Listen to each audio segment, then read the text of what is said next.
Cuando las mujeres fantasean con el sexo, evocan texturas, sonidos, aromas, todo el ambiente que rodea al sexo. También insertan al sexo en un tejido emocional más complejo.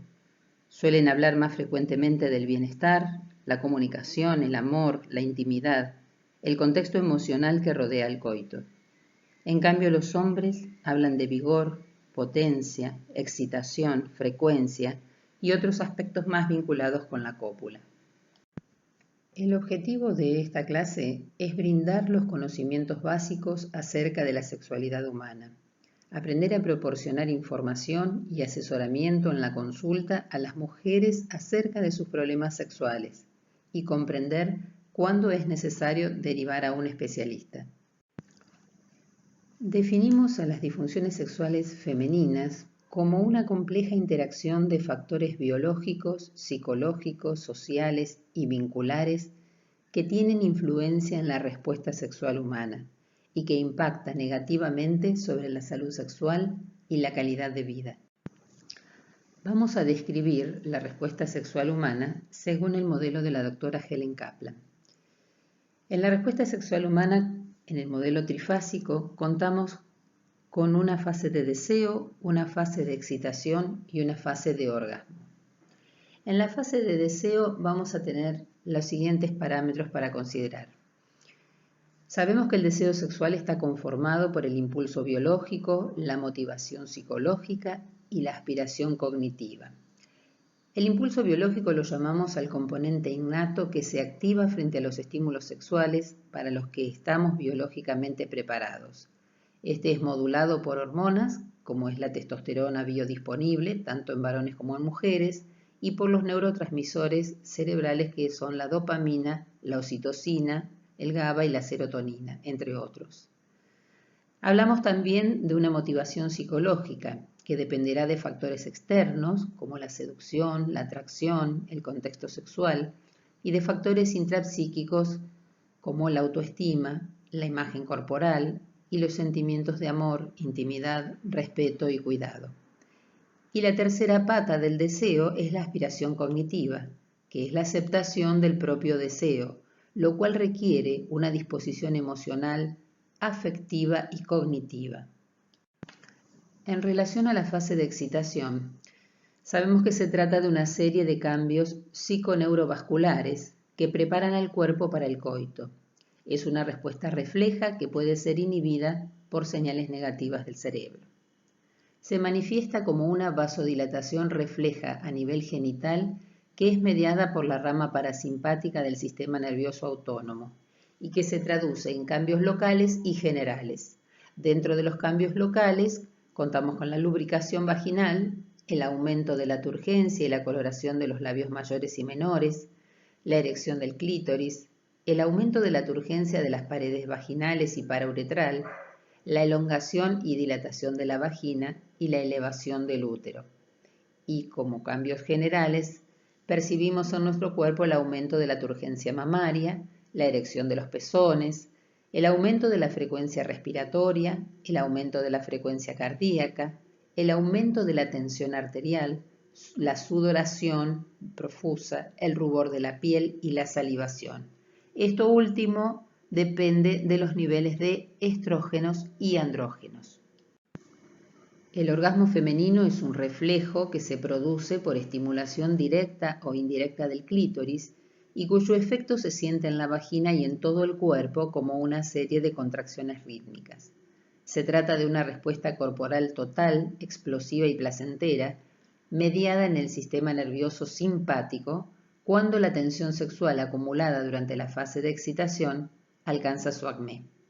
Tendremos una reacción local que se manifiesta por contracción rítmica de los músculos que rodean la entrada vaginal, por contracciones uterinas y retracción del clítoris, y reacciones a nivel general como el aumento de la frecuencia cardíaca, respiratoria, tensión arterial, tono muscular y rubor generalizado.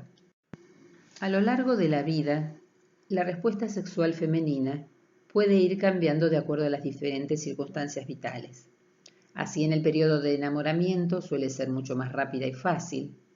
Dependerá del ciclo menstrual del momento, próximo a la ovulación, cuando habrá mejor predisposición, o tal vez también justo antes de la menstruación por la mayor congestión pelviana. En el embarazo suele haber un aumento en el interés sexual en el segundo trimestre y una disminución en el tercer trimestre por miedo, precaución con respecto al bebé, movimientos fetales, etc. En el puerperio y la lactancia suele haber una disminución del deseo, no solo por las molestias genitales, el cansancio, la falta de sueño, sino también a nivel del sustrato hormonal hay una hiperprolactinemia y una hipoestrogenemia relativa. Llegando a la menopausia, puede haber aumento, puede no haber cambios o puede haber disminución. En nuestra cultura suele haber una disminución del deseo, además de las modificaciones a nivel genital como sequedad y atrofia. Y ya en la tercera edad o cuarta edad, como se suele mencionar hoy, el juego sexual debe ser mucho más prolongado e intenso y el orgasmo es mucho más breve y menos intenso. Es muy difícil precisar la incidencia de las disfunciones sexuales, pero en múltiples estudios de grandes poblaciones, este es el porcentual estadístico dentro de las consultas en las que se busca, ocupa alrededor de un 15% del total de esas consultas. En general, dentro de los motivos de consulta específicos por disfunción sexual, la falta de deseo es el prevalente. El DSM-5, que es el Manual de las Patologías Psiquiátricas, ha categorizado a los trastornos sexuales femeninos en 3 grandes grupos. Trastornos del interés sexual y de la excitación femenina, incluye al trastorno del deseo sexual hipoactivo y al trastorno de la excitación femenina. El segundo gran grupo de patologías es el trastorno del orgasmo femenino, retrasado o directamente anorgasmia. Y el tercer grupo es el dolor genitopelviano o trastornos de la penetración. Esto incluye a la dispareunia, que es el coito doloroso, y al vaginismo, que es el espasmo del tercio externo de la vagina que interfiere con el coito. Hay factores de riesgo que predisponen al padecimiento de las disfunciones sexuales femeninas. Por ejemplo, padecer alguna enfermedad de base como la diabetes, la hipertensión, afecciones reumáticas, fibromialgia, afecciones neurológicas, endocrinopatías. También el tabaquismo por su impacto vascular, el bajo nivel educativo y de autonomía de la mujer, el envejecimiento, el matrimonio cuando lleva más de 10 años, aunque fíjense que a más de 20 años no se han encontrado diferencias significativas. Estar desempleada o ser ama de casa, tener convicciones religiosas dentro de un marco represivo que modifiquen el comportamiento sexual, actitud negativa de la mujer hacia el sexo, cuadros de depresivos y la menopausia, excepto en el caso de la utilización de terapia de reemplazo hormonal, lo cual constituye un factor protector. ¿Cuáles son los problemas, las circunstancias que pueden contribuir a la etiología o al mantenimiento de la disfunción sexual femenina? Condiciones socioculturales, por ejemplo, los prejuicios de sexo y género, las expectativas irreales frente a un encuentro sexual, dificultades económicas o laborales en la familia, bajo nivel educativo. También el analfabetismo sexual, el desconocimiento de la propia anatomía y fisiología sexual, que afecta por igual a varones y a mujeres. En relación a lo vincular de la relación con la pareja, el distanciamiento afectivo, el resentimiento, el aburrimiento, la decepción, la mala comunicación o la aparición de terceras partes. Haber tenido el antecedente de experiencias negativas como relaciones insatisfactorias, violentas o abuso sexual. Tener dificultades sexuales el otro miembro de la pareja, una incompetencia técnica, una eyaculación rápida, una disfunción eréctil. Cuestiones intrapsíquicas como una depresión, la ansiedad, el estrés, la fatiga, el inadecuado desarrollo psicosexual, la inadecuada educación sexual, los desórdenes en la imagen corporal y también estrategias sexuales inapropiadas o inadecuadas. En relación a las causas y simplemente como para tener un sistema de pensamiento sistematizado, Las vamos a separar en biológicas, como por ejemplo la atrofia vaginal por disminución de estrógenos, la disminución del deseo por los descensos de los andrógenos, las enfermedades médicas y los tratamientos concomitantes farmacológicos, los trastornos psiquiátricos como depresión, ansiedad, melancolía. Dentro de los aspectos socioculturales, obviamente tienen un alto impacto las pautas culturales y de género, así como las creencias religiosas. Continuando con las causas, las agruparemos también en intrapersonales y relacionales. Las intrapersonales como baja autoestima, situaciones traumáticas y los guiones sexuales, la culpa, el miedo, la vergüenza. El relacional vínculo va a ser afectado por la calidad del vínculo, la falta de atracción, una agenda de trabajo apretada que impida el contacto, la rutina, el aburrimiento, determinadas condiciones familiares y de convivencia. En la anamnesis es muy importante discriminar si está recibiendo fármacos y de qué tipo. Esta es la lista de los medicamentos que afectan la sexualidad directamente. Anfetaminas, analgésicos, antidepresivos, antihistamínicos, antipsicóticos, tranquilizantes menores, agentes cardiovasculares y otros como el topiramato, el ketoconazol, la metoclopramida, la pseudoefedrina, la hormona liberadora de gonadotrophinas, la fenitoína, etc. Cuando estamos frente a la situación diagnóstica, este es un algoritmo muy sencillo como para enfocar la cuestión. El paciente llega con la queja sexual. Puede obedecer a una cuestión médica, biológica, a una cuestión psicológica o psicosocial. Si se trata de una cuestión médica, entonces haremos una interconsulta con el especialista en cuestión. Si no se trata de una cuestión médica, entonces derivaremos para una valoración psicológica. Si inicialmente vemos que es de factor psicosocial o de problemas personales o de problemas de pareja, entonces directamente también haremos la derivación para una valoración psicológica. Es el sexólogo, el médico u otro profesional de la salud que se ocupa de tratar las disfunciones sexuales femeninas. ¿Qué cosas son importantes considerar en la entrevista clínica? Debemos indagar si el motivo de consulta es primario, o sea, desde siempre, o es secundario o adquirido. Si es generalizado, ocurre en toda situación y con cualquier pareja, o solamente es situacional, con determinada pareja o en determinado contexto. Si es de origen orgánico o de origen psicógeno, o mixto, o aún de etiología desconocida. Debemos evaluar también la excitación subjetiva y la excitación objetiva. La objetiva tiene que ver con los cambios de la respuesta sexual, la subjetiva tiene que ver con el plano psicoemocional. También debemos indagar respecto a la calidad del estímulo, el contexto, la duración, el tipo de estímulo, el tiempo, la habilidad del partner y considerar el desarrollo psicosexual de la persona que consulta, si hay emociones negativas o sentimientos predadores que puedan estar modificando su respuesta sexual o su interacción relacional.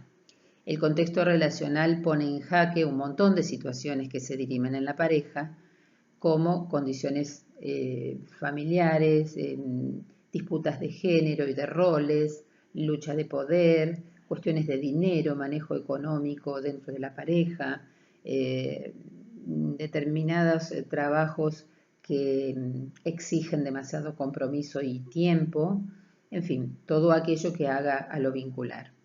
Y finalmente los aspectos psicológicos, personales, como el miedo al embarazo, miedo a las infecciones de transmisión sexual, miedo a la intimidad, miedo al contacto, miedo a enamorarse, miedo a comprometerse, miedo a perder el control, miedo a resistir el placer.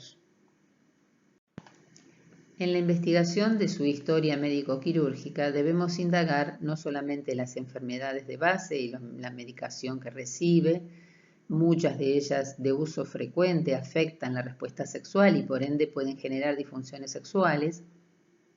También las endocrinopatías, las cirugías ginecológicas y o mamarias, prolapsos, incontinencia urinaria, partos asistidos con forceps, episiotomía, todo aquello que pueda tener un impacto en el sustrato necesario como para que se dé la respuesta sexual, que es nuestra salud corporal. Así también debemos realizar un examen físico general y un examen específico genital. Discriminar si se trata de un vaginismo, una dispareunia o una vulvodinia, si el motivo de consulta fuera dolor genital. Determinar la presencia de malformaciones, tabiques, bridas, adherencias, vulvovaginitis, atrofia o hipotrofia vulvovaginal. Descartar otras patologías como endometriosis, enfermedad pelviana inflamatoria, intestino irritable, cistitis intersticial, miomas, procesos oncológicos. Una vez que hemos realizado el diagnóstico, nos enfocaremos en el tratamiento. Debemos ir puntualmente a enfocar la queja sexual, mejorar el conocimiento sexual de la persona y su pareja, cambiar las actitudes y las creencias disfuncionales, mejorar la comunicación y la intimidad entre ambos y reducir los niveles de ansiedad, que siempre son un componente que juega en contra de cualquier tipo de encuentro. Como intervención terapéutica debemos considerar que ambos miembros de la pareja deben estar involucrados y comprometidos en el devenir de las consultas y que es conveniente una entrevista con ambos, juntos y por separado, para que expliquen el problema cada uno y que definan las expectativas sobre el funcionamiento sexual, lo que debiere ser, lo que es y lo que desean lograr. Cuando nos enfocamos en los trastornos del deseo y de la excitación, debemos explorar las inhibiciones individuales, los factores interpersonales, crear situaciones no exigentes que faciliten la excitación, apelar a las fantasías eróticas, recurrir a los ejercicios de autoestimulación para conocimiento propio, ampliar el repertorio de habilidades sexuales y en algunos casos inducir una psicoterapia individual cuando los condicionantes son el miedo al abandono o a perder el control o en rasgos de personalidad controladora u obsesiva, cuando aparecen sentimientos de no ser merecedoras de placer y algunos otros que ya hemos mencionado. Cuando se trata de una inhibición orgásmica, básicamente debemos facilitar información, como en todas las situaciones, cuestionar las creencias y las actitudes que condicionan lo que debe ser, identificar y manejar esos pensamientos automáticos que juegan en contra como rol de observador, no participando en el encuentro, analizar el miedo a perder el control, prescribir ejercicios de autoestimulación, fantasía y autoerotismo que promuevan el autoconocimiento, el tipo de estímulo, la modalidad que cada uno necesita, ya propiamente aplicándolo al plano de la interacción de la pareja, la técnica CAT o de alineación coital, bajando los niveles de ansiedad de ejecución propios y del otro, cambiar el rol de observador al rol de participante, plantear los ejercicios de focalización sensorial, los ejercicios de Kegel y aumentar el rango de educación sexual de ambos partners. Y cuando se trata la consulta de dolor sexual, debemos tener un enfoque multidisciplinar que discrimine cuál de todas las patologías biológicas son las condicionantes, si es que las hay, y hacer a su vez un enfoque psicosocial donde se ponga el enfoque en el síntoma y en la experiencia del síntoma, el cuándo, el cómo, el cuánto, en qué circunstancia, qué tipo de dolor, frente a qué o a quién. Hay que explorar las creencias, las actitudes, los miedos, evaluar el perfil emocional de la paciente. Y una de las técnicas que habitualmente se utiliza, una vez instituido todo este proceso diagnóstico terapéutico, es la utilización de la técnica de los dilatadores progresivos.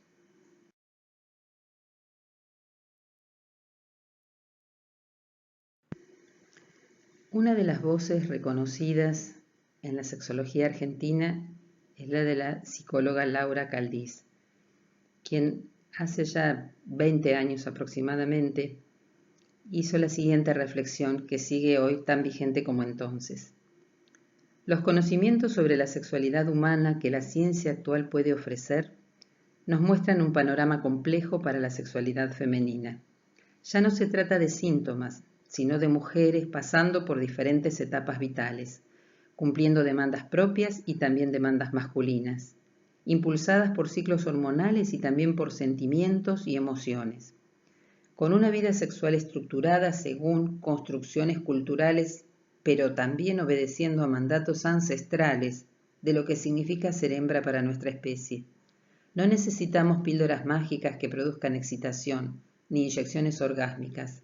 En cambio, sí es preciso que se mejoren las condiciones de vida de la mujer, que se sepan y se comprendan nuestras particularidades, y que la mirada clínica pueda ser flexible para captar individualidades y sutilezas en la particular manera de expresarse de la sexualidad femenina.